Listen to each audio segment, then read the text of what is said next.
자, 그러면 이번 학기에 이제 강의할 동양의 5가지 술법. 이걸 갖다가 오술이라고 합니다. 오술. 5가지 술법을 오술이라고 그러는데, 명복의상산이죠. 그래서 이 명복의상산의 강의 내용을 여러분들한테 잠깐 소개하는 것이 이제 순서일 것 같습니다. 첫 번째로 이제 우리한테 가장 이제 밀접한 것이 의학이니까, 의학을 갖다가 여러분들이 너무나 이제 어렵게 생각하는데, 사실은 일상생활에 우리의 모든 의학이 있는데, 이 동양의학에 대해서 얘기를 하면은, 사실은 동양의 의학은 체질을 분리하는 게 첫 번째입니다. 체질을 분리하는데, 우리가 체질하면 나하고는 굉장히 먼 얘기라고 이제 생각되는데, 체질이라는 것이 별거 아니고, 가장 강력한 우리의 몸의 기운은 오장육부입니다. 오장육부. 그쵸? 오장육부가 우리 인간한테 가장 중요한 큰 기운인데, 오장육부 중에서 간이 큰지 심장이 큰지 위장이 큰지 폐가 큰지 방광이 큰지가 그 사람의 체질입니다. 그럼 어떤 것이 큰지를 어떻게 아느냐? 해부해봐도 몰라요. 사실은. 다들 상대적이기 때문에. 그러면 이러한 체질을 갖다가 알 수 있는 것이 사람의 얼굴입니다. 얼굴의 형상. 얼굴의 형상 갖고서 얼굴이라는 것은 혼이 지나다니는 굴이라는 거죠. 그래서 이 얼굴에는 오장육부의 기운이 다 나와 있는 것이 얼굴밖에 없어요. 그래서 얼굴이 긴지, 그래서 물질과 에너지의 등가에서 그 오장육부의 그 강약에 따라서 얼굴이 길어지는 사람이 있고, 얼굴이 역삼각형인 사람이 있고, 얼굴이 동그라지는 사람이 있고, 이런 것이 다 틀리다는 거죠. 그래서 이걸 갖다가 이제 체질을 분리하는데, 이 체질을 분리해서 체질 성격과 심리가 있고, 체질에 따라서 어떻게 스트레스를 해소하는 방법이 있고, 체질에 따라서 그 사람을 어떻게 설득해야 되는지, 또 어떤 사람은 그 스트레스를 해소하는 방법은 남을 못 살게 굴어요. 약 올리고 깐죽대고 욕하고, 어떤 사람은 징징대고 울고, 어떤 사람은 스킨십으로 계속해서 분류되고, 어떤 사람은 굉장히 전전긍긍을 하면서 두려워하고, 어떤 사람은 그냥 생각만 하고 앉아서. 이게 다 스트레스 해소하는 방법인데, 그 스트레스 해소하는 방법을 잘 모르면은 그 사람이 화날 때 같이 화해는 내고, 그 사람이 스킨십하고 자기 좋다고 그럴 때 진짜 좋아하는지 안다. 하여튼 뭐 이런 건 나중에 또 얘기를. 그래서 남녀의 체질이 또 틀려지는 거고, 궁합이 또 틀려지는 거고, 건강감이 나오는 거고. 그래서 이런 체질을 갖다가 오행 체질이 있고 음양 체질이 있는데, 음양의 가장 체질의 대표적인 것이 남과 여죠. 그 다음에 왜 그러면 남자하고 여자의 그 심리가, 여자는 왜 말이 많고 남자는 왜 말이 적은가? 왜 여자는 부드럽고 소프트하고 남자는 왜 강건한가? 이런 거들. 왜 남자는 나이가 들면 말이 많아지는가? 반대로. 왜 남자는 가을에 센티멘탈해지고 왜 여자는 봄에 그 봄바람이 싱숭생숭해지는가? 이런 것들이 다 이제 우리가 음양에 대한 얘기를 알아야 되는 것이라고요. 그 다음에 진맥하는 방법. 진맥도 이게 한의대를 나와도 뭐 진맥이 잘 되느니 안 되는 얘기인데, 여러분들이 여기서 제대로 몇 시간을 갖다 공부를 하면은 기본 진맥을 띌 수가 있다는 것입니다. 그 다음에 어떤 음식을 먹어야 되는가, 어떤 맛을 먹어야 되는가, 어떤 향기가 나한테 좋은가, 어디를 넣었을 때 어떻게 아프면은 어떤 것이 치료가 되고 어디가 아픈 것인가. 그 다음에 이런 수많은 얘기들을 갖다가 이번 학기에 2주에 걸쳐서 굉장히 인텐시브하게 수많은 PPT 파일을 보면서 여러분들은 공부를 하게 되는데, 문제는 이런 공부가 그냥 단순히 암기가 아니고, 잘 들으십시오. 오행의 정의, 오행의 분류, 오행의 상생, 상극에 기초해서 가장 일반적이고 가장 일관성 있게 여러분들이 한다는 것이죠. 공부는. 오행의 정의를 알면 처음에는 어려워 보여도 수많은 내용을 갖다가 굉장히 자연스럽게 이해할 수가 있다는 것입니다. 여러분들이 가장 쉬운 예로 뉴턴의 법칙에서 가속도는 가해진 외력에 비례하고 질량에 반비례하고, 이거 갖고서 뉴턴의 제2법칙, 운동에 관한 법칙 갖고서 뭐 이것이 무슨 정력학, 동력학, 고체역학, 유체역학, 뭐 심지어는 연력학, 재래역학 안 쓰는 데가 없지 않습니까? 이게 무서워 보이려 쓰이잖아요. 그래서 이 정의의 중요성이 엄청나듯이 여러분들이 여기 있는 오행의 정의의 중요성이 엄청난 거죠. 그래서 오행의 정의, 오행의 분류, 오행의 상생상극을 갖다가 하는 것이죠. 그 다음에 이제 네미스트. 여러분들이 이 장명가로서 장명가인데도 요새 그 장명 시중에 돌아다니는 장명 중에서 많은 부분이 엄청나게 오류를 갖다 범하고 있는 것이 있어서 몇십만 원을 주고 손주 이름을 조카 이름을 장명을 했는데 오히려 그것이 잘못 지어지는 경우가 많죠. 가장 중요한 것은 훈민정음의 기초에서 이론의 기초에서 장명을 해야 된다는 것이죠. 그래서 파동의 중요성이 지금은 이제 더군다나 소리 문화의 시대, 소리 문명의 시대이기 때문에 이것이 파동의 중요성이 엄청나게 중요하다는 것이죠. 그래서 이런 아설, 순치, 후음의 중요성이 엄청나게 중요한데 우리가 노래의 18번 어떤 단일곡을 히트한 그런 가수가 자기 히트곡의 어떤 그 운명을 따라가듯이 이렇게 그 18번의 운명이나 히트곡의 운명을 따라가듯이 자기 이름의 운명을 따라간다는 것이죠. 그래서 이름을 파동학적으로 잘 지어야 된다. 그래서 히트 상품, 아주 잘 나가는 회사, 좋은 이름 이런 것들에 대한 장명에 대한 이론을 일주일 동안 강의를 한다는 것입니다. 그 다음에 이 풍수라는 것이 이게 이제 가장 이제 그 우리가 잘못 알고 있는 것인데 우리가 가장 정한 것이 물은 물이고 산은 산이다. 그러니까 물에는 수많은 어떤 그 하이드로진 반댕이라든지 육각수의 컨셉이라든지 수많은 그 과학적인 내용이 있지만 물은 다 같은 물이 아니라는 것이죠. 그래서 우리가 알고 있는 것은 음용수, 마시는 물의 기준 37가지 또는 56가지를 갖다 만족하면 그것이 다 같은 물이라고 생각을 하는데 절대 그것이 아니고 남북수와 직수는 굉장히 빈곤하고 재화가 고갈되는 거죠. 이게 남북으로 곧장 흐르는 물이 제일 나쁘다는 것입니다. 이게 지금 아무리 맑아도. 그런데 동서역수는 재화가 무궁하다는 얘기인데 동서역수라는 것은 뭐냐면 한강물이 이렇게 흘러가면은 청계천물이 이렇게 그리고 양채천물이 이렇게 흘러가요. 역으로 흐르지 않은 역으로. 이런 360도 역으로 흘러가는 곳에는 우리가 전자기 법칙에서 이 컬, 자기장의 컬, 자기장의 어떤 그 보텍스는 전기장을 만들고 전기장의 어떤 그 컬은 자기장을 만들어서 생기가 돌죠.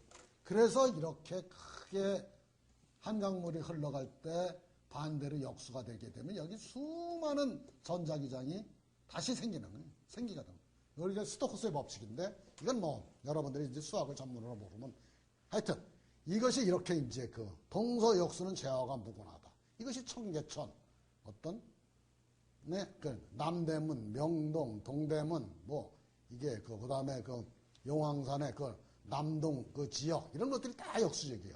그 평창동의 그쪽 빌라 지역 이런 것들이 다 역수지역입니다. 이게 그래서 이런 데가 이제 재화가 무궁하다.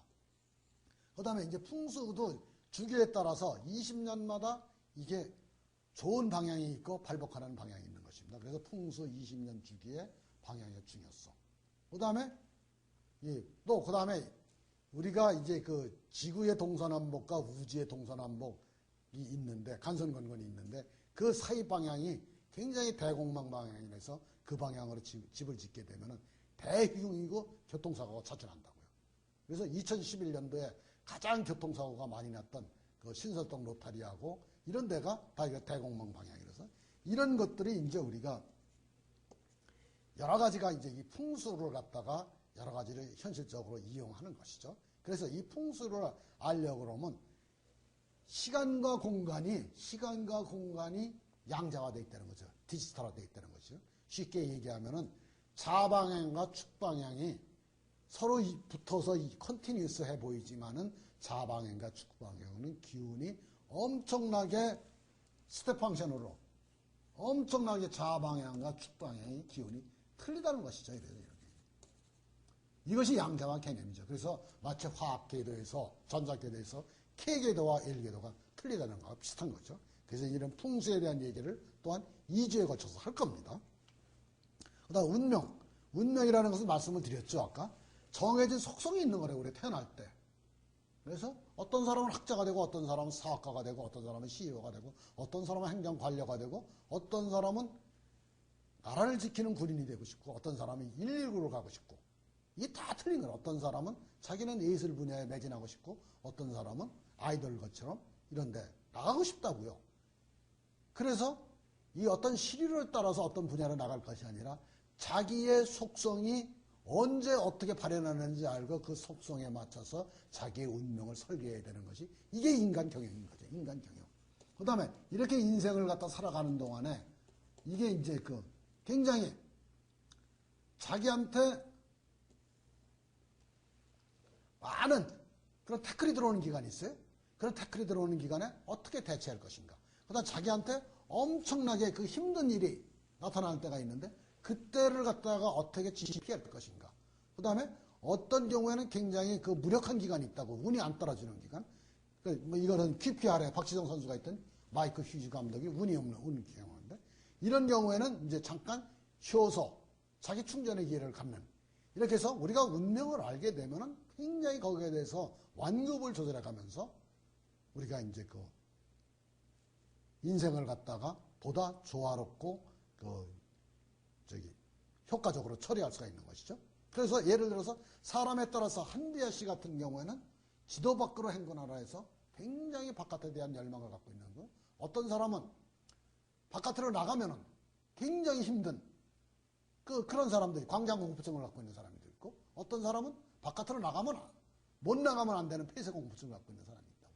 이런 것들을 갖다가 우리가 미리 알아서 바깥으로 광장공포증을 갖고 있는 사람한테는 어떤 내재된 사무실에서 굉장히 그 사람의 적성을 갖다 꼽힐 수 있는 이런 잡을 선택하는 것이 좋을 것이고 이렇게 나오는 것입니다. 그래서 우리가 그 사람의 미쉐리 같이 천연에 뜬 사람이 있는가 하면 김인경 선수와 같이 노력형이 있는 것이고 그러니까 그래서 우리가 수많은 어떤 그 자기의 내재된 속성의 패턴에 따라서 우리가 자기 삶을 갖다가 꾸려나갈 수가 있는 겁니다. 그래서 예를 들어서 아내에도 9가지 정해진 타입이 있는 겁니다. 이게. 그래서 굉장히 남편을 갖다가 실력으로 자기 능력을 발휘하는 사람이 있는가 하면 남편에 대해서 굉장히 잘 모시는 사람이 있는가 하면 또 남편의 사랑을 엄청나게 받는 사람이 있고 이 아내에 대해서도 굉장히 다양한 종류의 타입이 존재하는 겁니다. 태어날 때부터 또는 10년마다 이거 바뀌기도 하는데 그래서 이렇게 자기의 어떤 주어진 운명적인 속성을 갖다가 알고 그것이 어떻게 언제 발현하는을 갖다가 우리가 깨우치는 것이 바로 운명을 갖다가 보는 것이죠. 그 다음에 점수는 주역이 사실은 이게 역설은 역서. 사실은 미래를 예측하는 것은 가장 미래를 예측하고 싶은 것이 과학이라고요. 근데 과학은 이것이 이제 굉장히 작은 영역에, 좁은 영역의 아이디어란 이상 세계에서의 미래를 예측하는 것이고, 동양의 역은 좀 더 넓은 현실 세계의 미래를 예측하는 것이기 때문에 넓은 현실의 세계에서 미래를 예측하는 것이 과학이 그 역할을 담당할 수가 없는 것이죠. 그래서 과학의 입장에서 동양의 역을 보게 되면은 미래를 예측하는 역을 보게 되면 굉장히 이것이 논리가 정연해 보이지 않는 것인데 사실은 이 동양의 역을 갖다가 제대로 과학적으로 공부를 하게 되면 엄청나게 논리가 정연한 점이 많다는 것이죠. 그래서 예를 들어 갖고서 이게 동양의 역의 기울임 삼식이라는 것이에요. 김은둔갑, 태을, 유김. 삼식이 이렇게 이퀘이션이라는 뜻의 삼식. 뜨리 이퀘이션. 그래서 방정식을 풀듯이 굉장히 이것이 과학적으로 대답이 나오는 것이 기울임 삼식이고 그 다음에 어떤 육효라든지 매화역수라든지 이런 여러 가지 미래를 예측하는 방법이 많은데 사실은 미래를 예측하는 가장 기본적인 어떤 그런 가정 중에 하나가 절대 시간이 없다는 것입니다. 시간이 없기 때문에 우리가 시공간 차원 이동이 가능한 것이죠. 그래서 나로와 천안함은 어떻게 이것을 갖다가 공통점을 가졌는가. 그 다음에 날씨가 어떨까? 내일 날씨가 어떨까? 일주일 후의 날씨가 어떨까? 이런 것들을 갖다 우리가 얘기하는 거예요. 그 다음에 이 점술에서 가장 중요한 것이 춘추전국 시대의 이래로 이수진 장군까지 이것이 태을의 그 주객산 수에 의해서 주산과 객산이라는 수가 있는데 주산이 많으면은 수성을 하는 것이고 객산이 많으면은 공격을 하는 겁니다. 이게. 그래서 이것이 옛날에는 오나라와 월나라의 전쟁 이런 얘기했지만 현재는 이것이 대선에서 야당이 유리할 것이냐 공격적인 사람이 유리할 것이냐 수비적인 사람이 유리할 것이냐 여당이 유리할 것이냐를 따릅니다. 그래서 이수진 장군의 23전 23승에 보면은 난징일기에 보면은 약간의 그런 그 편린이 있는데 어제 명랑의 외선이 정탐선이 출몰을 했는데 오늘도 나올까 몰라서 어떤 괴를 뽑아보았다 이런 얘기가 있는데 사실은 그건 굉장히 지엽적인 얘기고 이수진 장군의 어떤 임진란 마렵의 부산진을 갖다가 공격 안 한 이유가 이렇게 다 이제 이 주산과 객산에 따른 수성의 컨셉에서 이것이 나왔다는 것이죠, 이게. 그 다음에 이제 이러한 개념에 기초해서 2007, 2008년 롯데 자이언트의 2년간의 262게임을 갖다가 승패를 예측한 사람이 있어요. 그래서 이걸 80% 확률로. 근데 이건 물론 나중에 그런 주객 승부론이란 그런 이론으로 예측을 한 것인데 이것이 하여튼 이렇게 옛날에 이 점술이라는 것은 전쟁의 공성과 수성의 이론이다. 현대 과학적으로 얘기를 하면 시공간의 차원 이동이 바로 뭐다? 점이다. 그래서 이제 우리는 국운을 얘기를 해야 되는데 이제 국운을 얘기를 하는데 대한민국은 이 풍수에서 보면은 간운과 거운, 간운이라는 건 언제냐면 2004년서부터 2023년이 간운입니다. 간운 풍수에 20년마다 풍수운이 바뀌어요. 그래서 대한민국은 이 간운에는 엄청나게 발전을 합니다. 왜 발전을 하냐면 풍수의 관점에서 우리나라가 동북 간방의 모든 산맥의 지맥들이 간인방에서 내려오고 있다. 그래서 그 기운을 갖다가 직접적으로 받기 때문에 우리가 간운에는 엄청나게 발전을 하는 겁니다. 그래서 설사 정치를 조금 잘못하더라도 기업이나 또는 어떤 일반 민간에서 엄청나게 나라를 갖다가 국부를 갖다 부흥시키는 역할을 하는 것이죠. 그 다음에 또 다른 관점에서는 2018년서부터는 이제까지는 동남 방향에 굉장히 발전이 됐었는데 오복태열의 관점에서는 앞으로는 이제 호남과 충청 지역에 2019년서부터는 이제 호남과 충청 지역으로 모든 기운이 시프트가 됩니다. 그래서 앞으로는 이제 충청, 호남, 서해안 이쪽이 이제 굉장히 발전할 겁니다. 이런 이제 이거죠. 이제 그래서 이게 이제 말씀드린 대로 우리는 춘추전국 시대의 제자백가로 만개했던 동양의 역을 과학적인 방법으로 여러분들과 굉장한 토론을 할 겁니다. 여러분들이 질문하면 할수록 이제 좋은데 그 다음에 이런 것들이 이제 이런 동양의 역이 과연 이게 과학적이 발달하지 않은 시대의 역이 얼마나 될 것이냐 하는 그런 얘기보다는 이게 전도서 1장에 보면은 19절에 9절에 하늘 아래 새로운 것은 없는 거예요. 그러니까 이것이 뭐예요? 굉장히 어떤 고대 문명으로부터 전생의 고대 문명으로부터 넘어왔던 핵심 어떤 그런 패러다임의 핵심 모아들이 다시 이것이 춘추전국 시대에 만개했던 것인데 이걸 갖다가 그 당시에는 깨달을 만한 사람이 별로 없었죠. 굉장히 경물치지 않은 제갈량 이렇게 제갈공명 또는 유백원 그 다음에 강태공 이런 사람이나 손자 손무 이런 사람이나 깨달았는데 지금은 과학이 발달해서 우리가 이 기본적인 모든 기전들을 갖다 다 알기 때문에 지금은 누구라도 이해를 할 수가 있는 거죠. 그래서 이런 것들이 There is nothing new under the sun. 그래서 태양 아래 새로운 것은 알고 이미 있던 것을 갖다가 우리가 리바이벌 할 뿐이라는 것이죠. 그래서 이게 이제 동양 오술의 속에서 풍수 보셨죠? 아까 이렇게 이제 한강물이 이렇게 흘러요. 한강물이. 그러면 여기서 남산과 인왕산이 이렇게 있으면 남산과 인왕산이 있으면 이렇게 빗물이 흘러서 이렇게 돌아가는 겁니다. 그 다음에 여기 이제 응봉산이 이렇게 있으면 다시 여기서 빗물이 흘러서 이렇게 돌아가는 거예요. 그래서 큰 한강물에 대해서 역으로 계속 도는 겁니다. 역으로. 대전에도 여기 보면 여기 이제 보문산이 이렇게 큰 게 있는데 여기 보면은 이제 유등천이 이렇게 흘러가는데 여기에서 이렇게 물이 이렇게 흘러서 이렇게 어디로 흘러가요? 역수 360도. 그래서 360도 보텍스로 이렇게 흘러가는 것에는 뭐야? 생기가 생기죠. 생기가 도는 겁니다. 이게 생기가 도는다. 생기가 도는. 큰 이런 물이 이렇게 역수가 되면은 그 작은 이런 역수가 계속적으로 생기는 겁니다. 이걸 갖다가 우리가 어떤 공학 어드밴스드 캘큘러스를 배운 학생들은 알 텐데 그 다 이것이 스토크스 정리에 의해서 이게 다 나오는 겁니다. 이게. 그래서 큰 물의 흐름 주변에 선회하는 물의 흐름 주변에 안에는 작은 이런 물의 흐름이 생기는 거죠. 그 다음에 이렇게 물이라는 것은 전자기를 띠고 자기가 돌면은 전기가 생기고 전기가 돌면 다시 자기가 생겨요. 그래서 상생해서 시너지 효과에 의해서 생기가 돌기 때문에 여기 가면 편해지고 기운을 받고 사람이 모이고 사람이 기운이 왕성해지니까 돈이 모이고 인물이 모이고 학교가 쓰고 명당이 되고 좋은 학교가 쓰고 그러니까 서로 시너지 효과라서 지속적으로 명당이 되는 겁니다. 그래서 서울의 명당이나 대전의 명당이 같은 것이죠. 이치가. 그래서 예를 들어서 이제 여기 보면 이제 간운에는 간방에 동북방에 산이 있어야 돼요. 충남대학교가 이렇게 있으면은 여기에 충남대학은 다 동북방에 산이에요. 여기 산. 충남대학은 동북방이 좋은 겁니다.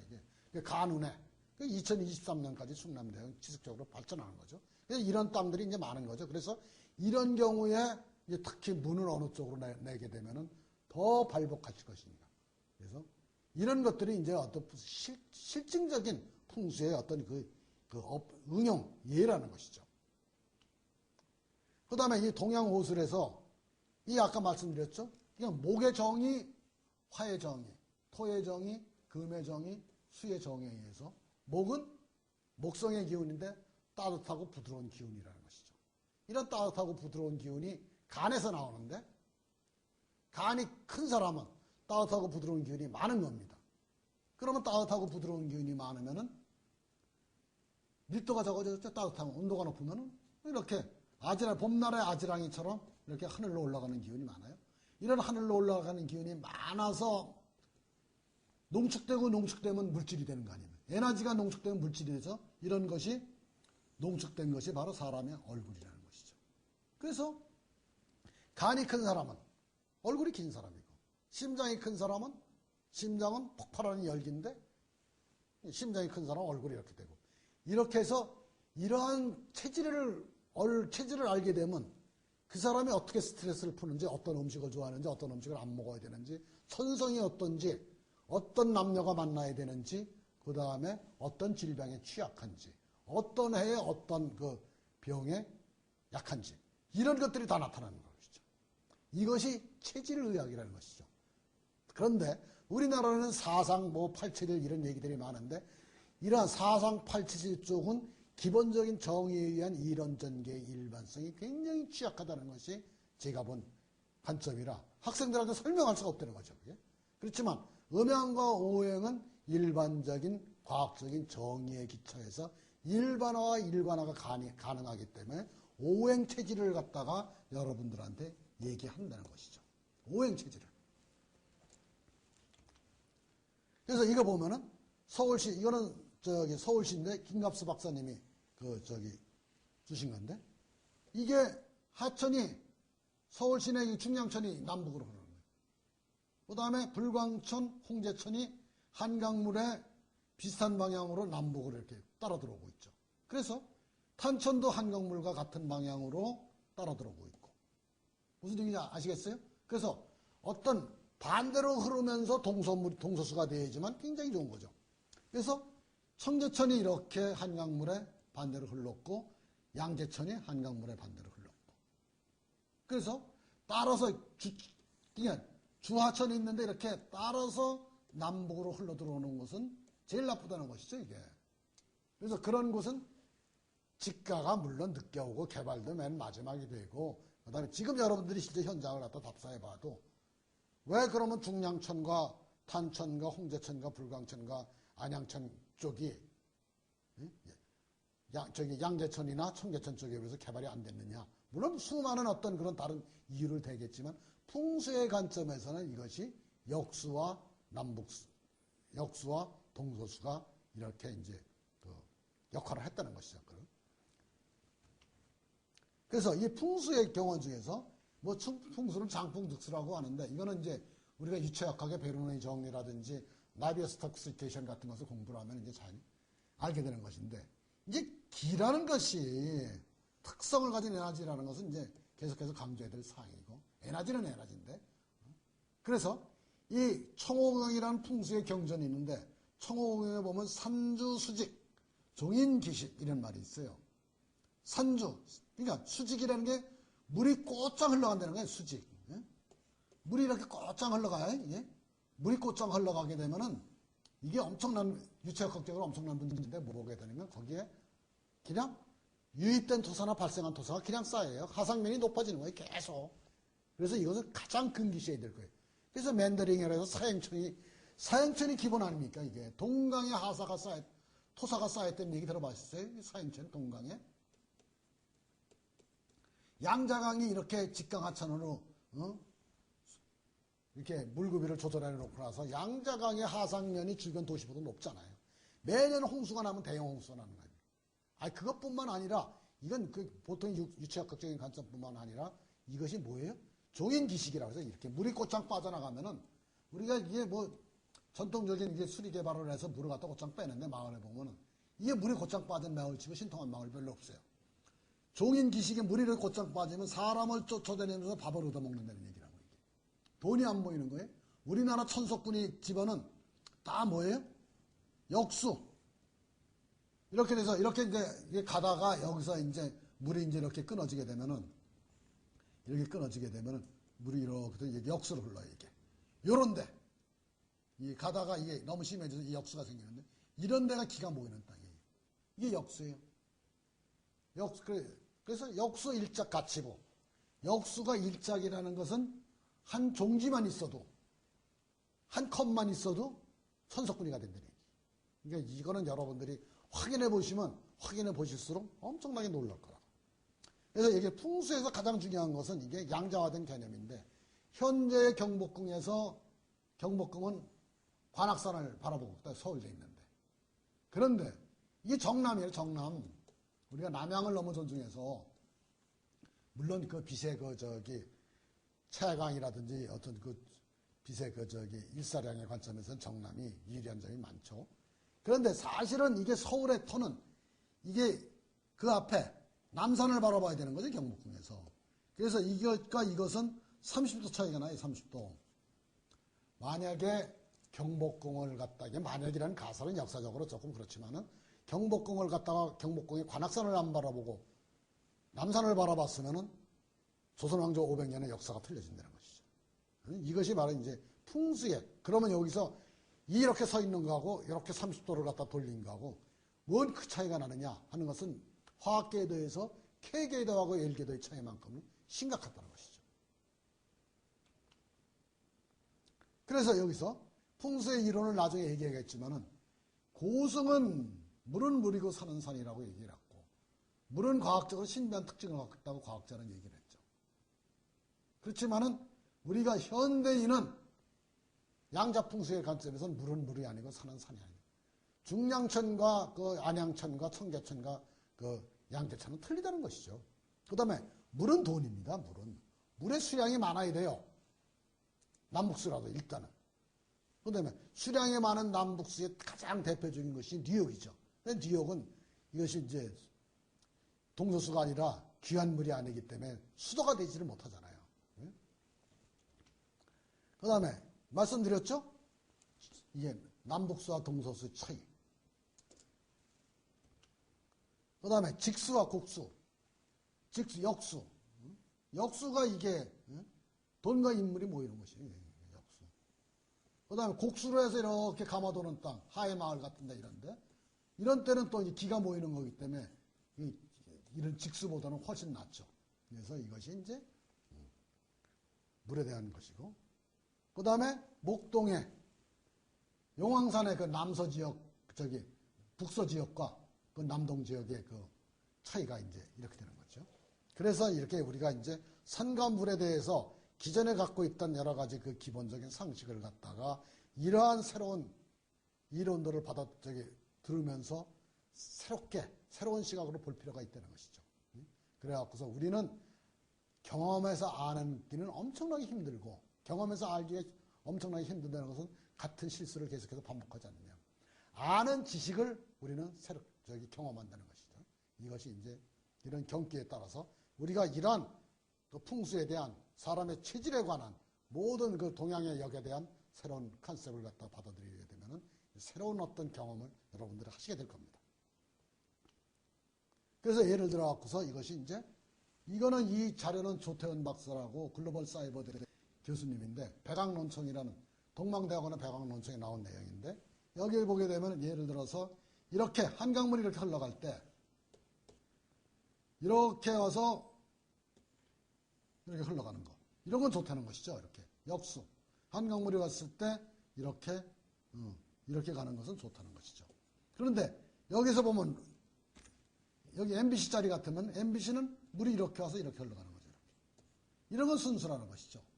그래서 이런 경우에는 이것이 이제 풍수적으로 안 좋다는 것이죠. 그래서 빗물이 흘렀을 때 물론 여기 하천이 있는 것이 아니기 때문에 물론 여기 상수도나 폐수도 또 이제 관계가 되지만은 건천 빗물이 흘렀을 때 이런 데는 이렇게 흘러간다는 것이죠. 그 여의도 이게 국회의사당도 굉장히 터가 나쁘다고 그러는데 이게 이렇게 물이 이렇게 빠지는 겁니다. 이렇게.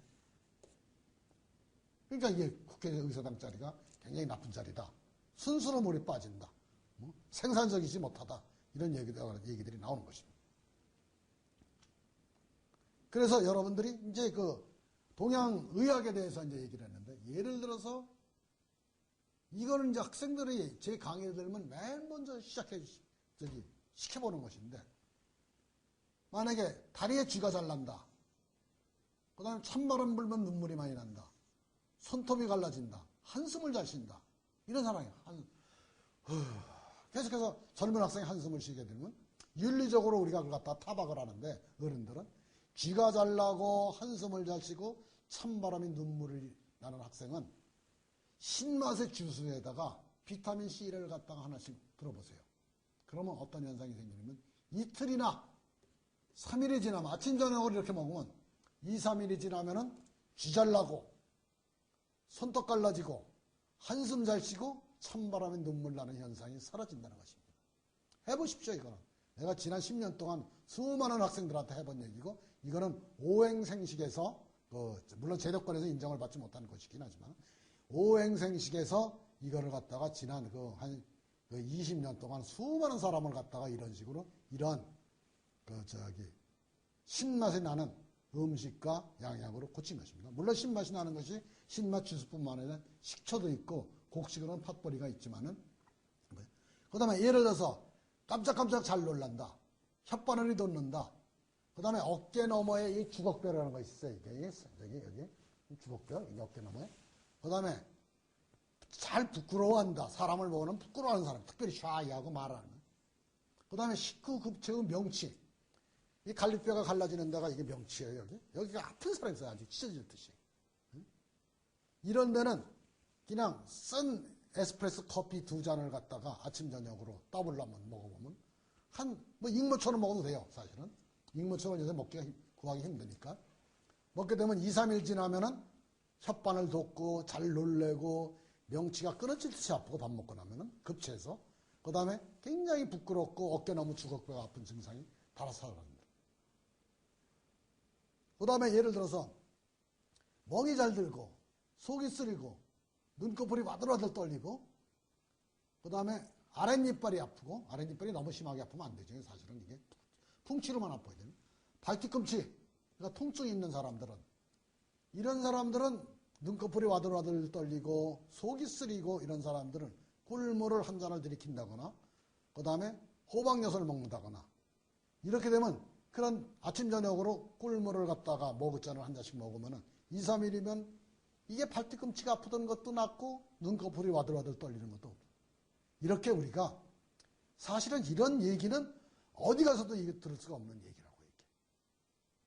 근데 우리는 너무나 영양학적인 과학적인 분석학적인 어떤 증거주의에 너무나 경도돼 있고 몰입해 있기 때문에 이렇게 쉬운 방법으로 병을 고친다는 것이 와닿지가 않아요. 이게.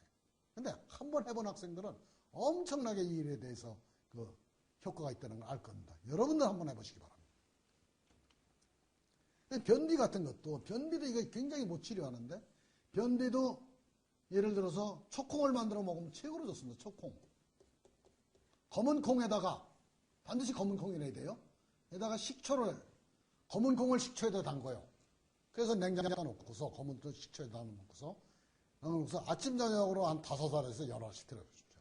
2, 3일이면은 웬만큼 오래된 변비도 다 치료가 되는 거예요. 그러니까 여러분들이 이걸 한번 해보시기 바랍니다.